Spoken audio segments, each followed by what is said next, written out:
Hey everyone, I am going through the second half of your assignment here, talking about how do we calculate or how do we convert between our three temperature scales, Fahrenheit, Celsius, and Kelvin.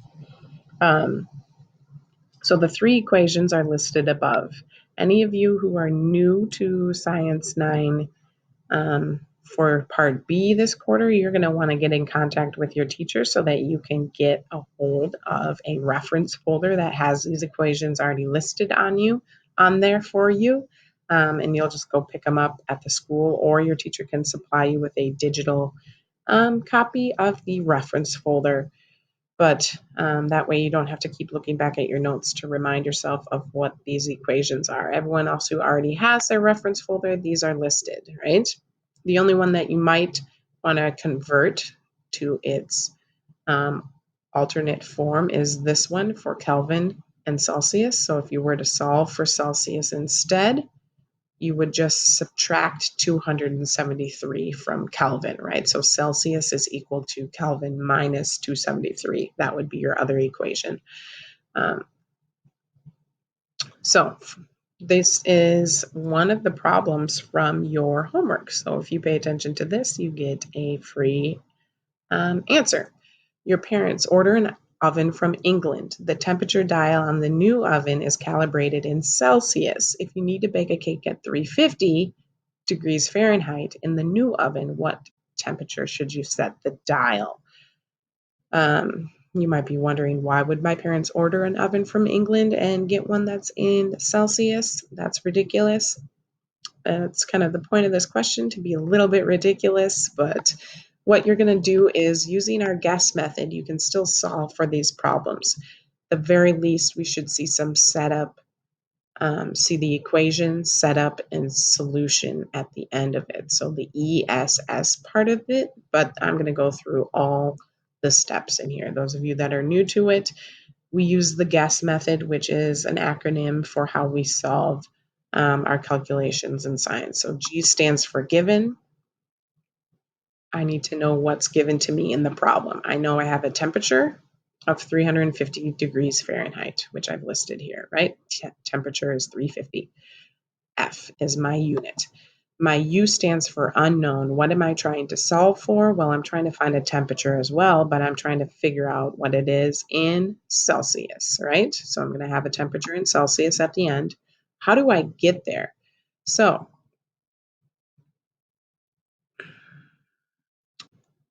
sometimes when we solve for these things, we get our equations a little messed up. But if I'm trying to solve for Celsius and I know Fahrenheit, I know I can use this second equation listed up here, which I've already thrown up on my screen here. And I've already plugged in my given into the equation, right? 350 minus 32. I'm going to do that part first and subtract that, multiply by 5, it equal, and divide by 9. Make sure you do these actual equations on your calculator, or if you use the calculator app that's associated to your computer.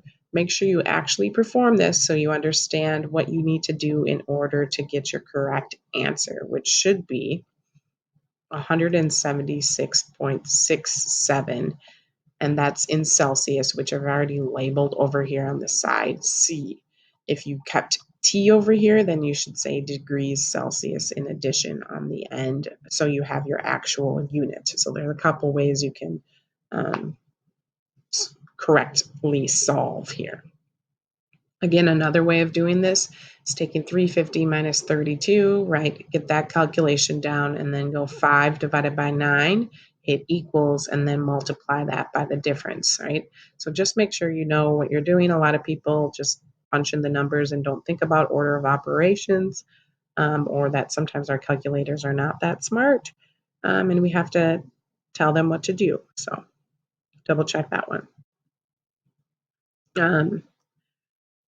This is a problem later on, right, in your calculations, but I just wanted to cover this one because it's talking about surface temperatures on the planet Mars, how they range from negative 89 degrees Celsius to negative 31 degrees Celsius. And we want to express this temperature range in Kelvin. So that means we need a high and a low temperature. So we're going to do two calculations here using the Kelvin scale here in order to properly show our work. So again, my givens are listed to me, and I have two. They're both in Celsius. I'm trying to solve for Kelvin. So I'm going to use my Kelvin equation, but I'm going to have to use it twice. I'm going to plug in my top temperature um, to represent the low range of my temperature scale, and then I'm going to use this bottom temperature of negative 31 and plug it in to represent the high range. So I'm going to have two answers, two equations, two setup and solutions, right? So that I can finally get my answer. Hopefully that helps you, those of you that were stuck. And then the last thing I want to talk about is calculating and converting between temperature scales when we know one of the scales, right? In this situation, surface temperatures on Mercury can reach 660 degrees Fahrenheit. We want to express this temperature in Kelvin. Well, if I look at my equation over here and I'm like, okay, I can just plug this thing in. Wrong. You cannot just plug it in because we have Celsius that's required for this equation, right? So we have Celsius over here. And in our problem, we're given Fahrenheit. So that doesn't just plug right in there. We have to take two steps or two equations in order to properly process this problem and get to the correct answer. So for a handful of these, you're going to be working with multiple equations. So just be aware of that one and, problem solve as you work through. So if I need to get a Celsius, that means I need to solve for Celsius first using my Fahrenheit given. So I'm going to go through. I'm trying to get to Kelvin. I have to take an intermediate step to get there. So I'm going to start with this equation, run it through, and then I'm going to end with that equation. And hopefully everything will work out fine and dandy. So those are my hints for you. And in other problems on your assignment, you might be doing the reverse where you're given Kelvin and you have to solve for Fahrenheit or something like that. So just be aware of the multi-step process. Good luck.